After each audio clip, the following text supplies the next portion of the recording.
I'm Alan Colmns. Welcome to our show. Good to have you listening to us. Thanks for being with us. We are at 877-4-ALAN, as I am right now. And I think you might find this fascinating. William T. Newsom. Dr. Newsom is an investigator at the Howard Hughes Medical Institute and a professor of neurobiology at Stanford University School of Medicine. He'll be one of the heads of the Brain Research through Advancing Innovative Neurotechnologies, or BRAIN program, as the president announced this week $100 million to map the human brain. Dr. Newsom, thanks for being with us. It's a pleasure to be here, Alan. Appreciate you very much. A very special time in brain research because there are new tools, new technologies being invented by engineers and molecular biologists that are coming online right now that create unprecedented opportunities to accelerate the pace of research and the pace of new knowledge. Isn't the idea among those yields would be, for example, advances in working toward understanding and hopefully one day curing Alzheimer's disease, epilepsy, those kinds of things? Absolutely. I mean, this is what we're all concerned about. And we want to know how it is that we see things, perceive things, remember, learn, make decisions, act in the world. How does all of that function there between our ears? But the goal of that, on the one hand, is curiosity to understand where human behavior comes from. You know, what are the deepest roots of our behavior?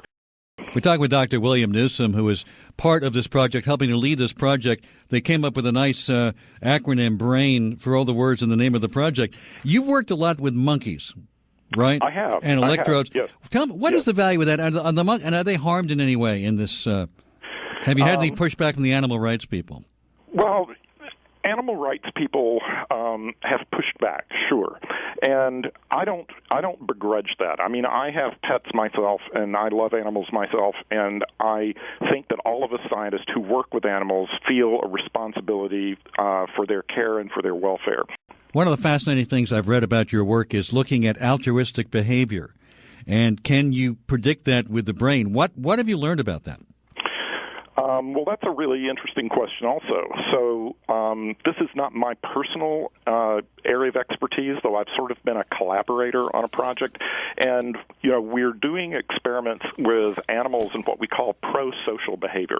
So will an animal actually take concrete steps, you know, in a laboratory situation that we can arrange? Will an animal work or take concrete steps in order to bring about some good event for another animal? So will an animal press a lever, for example, not to get a reward itself, but to deliver a reward to another animal in the little environment next door? And if an animal will do that in predictable ways under certain circumstances, we call that pro-social behavior, about which they're communicating. I got to break here, but I love your passion about this, and I thank you so much for talking to our audience about it tonight. It's fascinating. Thanks so much for your time, Dr. Newsom. Talk radio that makes you think. I'm trying to think, but nothing happens. Alan Colmes. I'm Alan Colmns. Thank you for tuning us in. We'll ask only name in town. Later on, the Friday night free-for-all on the program. We don't even ask name in town for that, but the free-for-all coming up. But right now, it's you and me and the stuff we're talking about. You know, whatever you want to get into here. Derek in West Bridgewater, Massachusetts. Hi. Hey, Alan, I thought you had some very good guests tonight. And that last scientist or doctor, whoever he was, on the brain... Dr. Newsom, yes. Yeah, that's incredibly important stuff there. You know, the whole brain diseases and things like that, Alzheimer's and things. It's funny because that was a big part of Newt Gingrich's campaign. I'm just curious. And, you know, I like the test they were doing where they take the monkey and they decide who... I'm sorry, my son's screaming back on him. They take the monkey and they'll see which if he wants to feed his friend there. I was wondering if they put like Bill O'Reilly in one room and they put you in another room, which one the monkey would feed. That's a really good question. I'm afraid to find out. Yeah, I know. I don't know which way. I don't know if I want to be. And another thing, I'm wondering about that study there. You know, I was curious how Obama got into that. I mean, I don't want to sound cynical or anything, but I know Eric Holder is, you know, we got some video of him recently, you know, looking to, I mean, it's an admirable thing what they're doing, and it's 100% positive what they're doing, looking at the brain science for Alzheimer's. But I can't help but wonder if someone on the left, when they start talking about brainwashing, if they're trying to use that technology to, you know, brainwash our children, as Eric Holder was suggesting, in our schools. I'm not sure I'm getting the connection here, sir. I mean, you're really reaching here for something that. Yeah, I know. I'm reaching a little bit, but I'm curious how Barack Obama got into where did he get the idea from? How was he approached on? Gee, I don't know. Where would the president think of investing in brain technology? Gee, I don't know. Well, the only thing he seems to. Where would he have gotten that idea?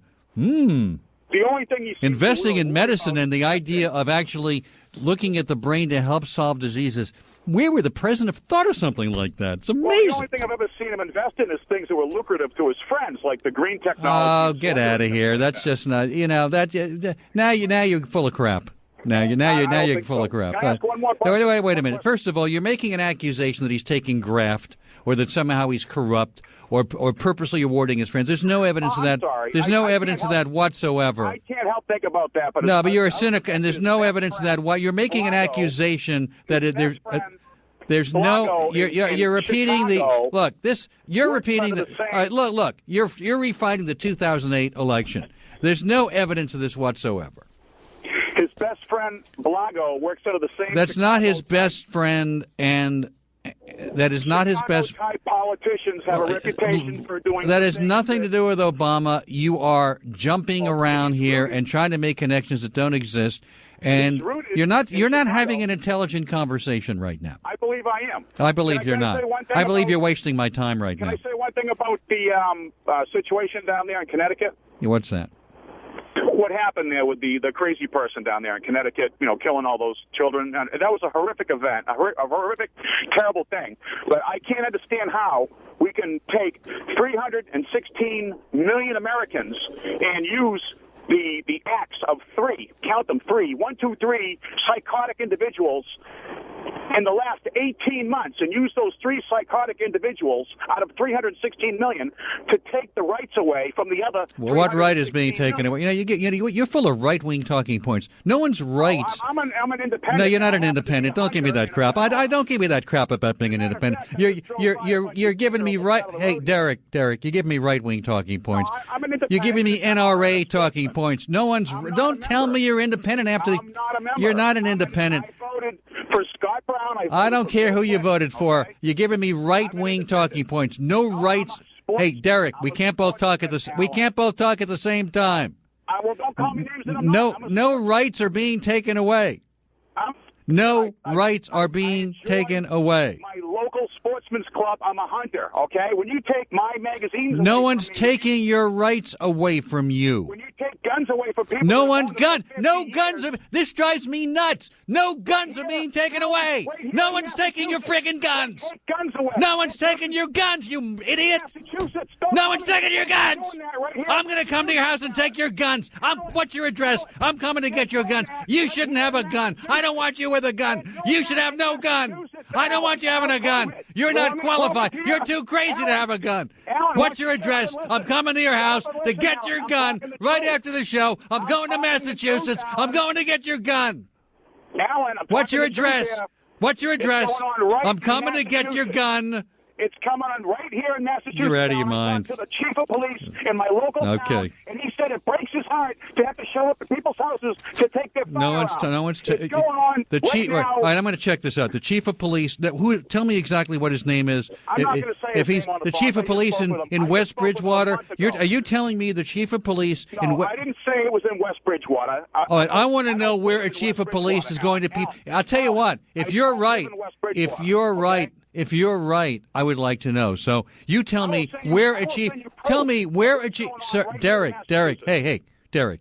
Tell me where a chief of police is going into people's homes to take their guns. Tell me where this is happening. Want to explain to you how it happened? No, tell me where this is happening. Oh, he didn't tell me what individuals. It happens to a lot of Well, tell me where it's happening. You just said a chief of police. He didn't tell me the name of the people, Alan. Derek. He didn't tell me the name of the people. Derek, you just told me. Derek, you just told me a chief of police is going to people's homes to get their guns. All over Massachusetts. Tell me where this is happening. You know how that happens? Tell me where. You want to know how it all over Massachusetts? You want to know how it happens? How does it happen? It happens with the background searches. They background search people right now in Massachusetts, people that have owned guns for 50 years. All right, I now. want to know where they're going to take. Searches. Give me an example. Name one town. I'm asking you a simple question. I'm telling you, it can happen in every Derek, town. I'm asking you a simple Any question. town. If It's you the can't law answer here, this Alan. question, you're full of it. Every town. My in simple question. Massachusetts. Oh, every town. in every town, the chief of police. I'll tell you what I'm going to do. All right, here's what I'm going to do. Okay, here's what I'm going to do. Derek, hold on. Here's what I'm going to do. I'm going to call the chief of police in West Bridgewater, Massachusetts, and I'm going to find out if they're going to people's homes to take their guns away. How's that? We'll find out if you're telling me the truth or not. But I don't live in West Bridgewater. Yeah, that's where you're calling from. Well, you just said every town in Massachusetts. Yeah, every town in Massachusetts. I'm going to see if that's true. Now, under the law, I'm going to see if that's true. And I was and I'm going to find out. Well, you're in West Bridgewater. That's where you said you're calling from. So I'm going to see if in West. Alan, you don't even want to hear the. You don't even want to hear the truth. I've just heard you. You're not hearing. You're not letting me respond. You've spoken. Now I'm responding. The truth. I am. Now, will you just shut up for a second?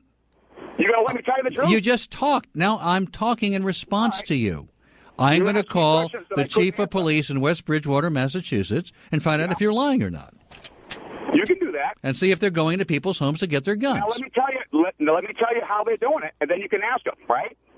Right now, people that have owned guns in Massachusetts, whether you've owned them for 30 years, 40 years, 50 years, 60, 70-year-old people, right? They're doing background checks, and they're finding stuff on people on things that they did when they were 15, 16, 17 years old, right? If you committed a crime in Massachusetts when you were 17 years old, you never committed a felony, you never went to jail, you never did anything that hurt anybody, right? But if you committed a crime in Massachusetts when you were, say, 16 or 17 or 20 years old, whatever it may be, if the maximum sentence for that crime in a court of law could have been 2.5 years or more. Right, I'm going to find. Come to your house and they will take your guns. I'm going to find out. I'm going to find out if police chiefs are going and taking people's guns. You can go to the Massachusetts I'm going to find out. Gun laws right now and look it up, Alan. All right, I will. I absolutely will. Go there right now. I will, Derek. And you'll find that I'm on. I absolutely find out. I want to find out if police chiefs. All right, will you now be quiet for a second?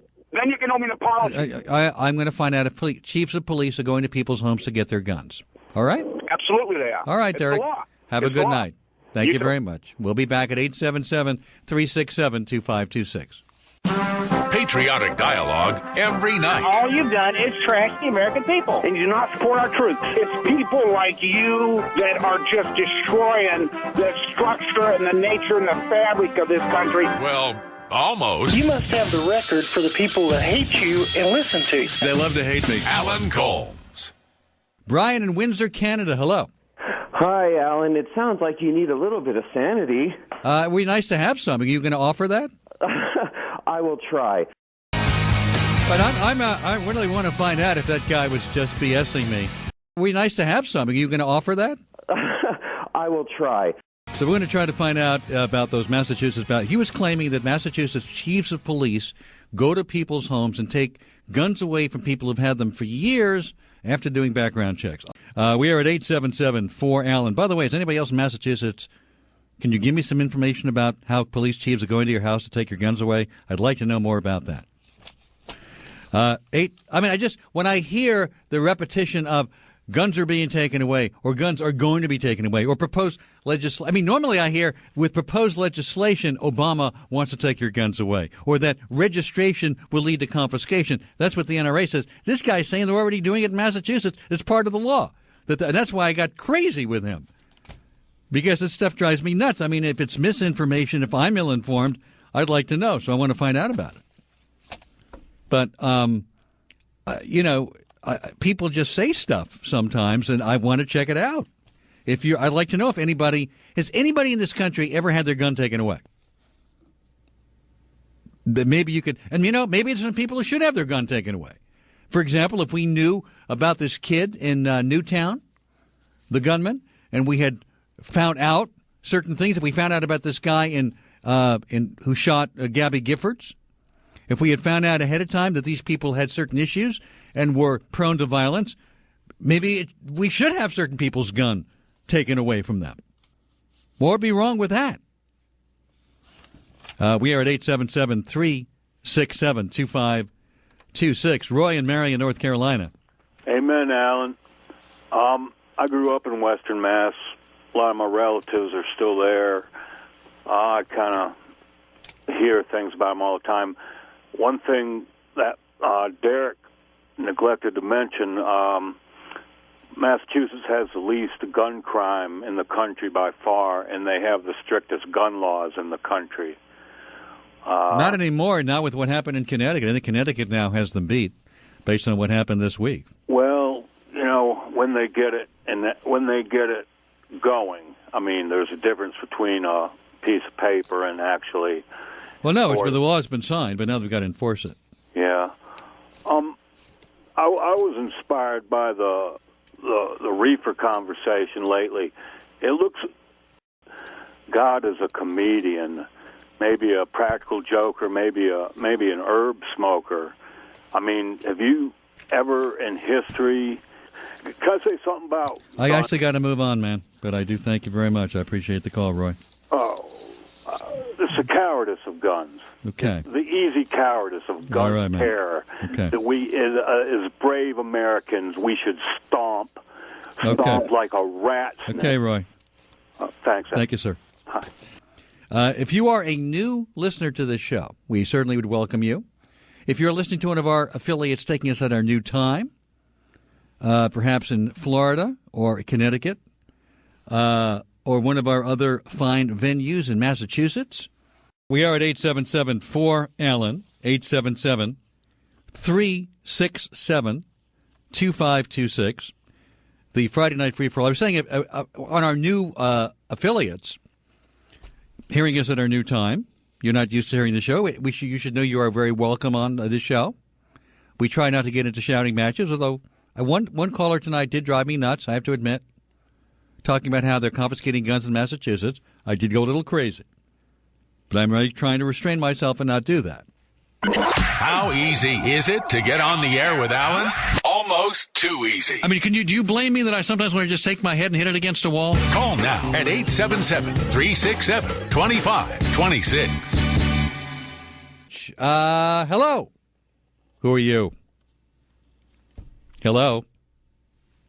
A lot of calls are not they freaking out. Are you there? All right, we'll try another one. Hello, you're on. Hi, Vincent from Ocean Springs, Mississippi here. Hello, Vincent. All right.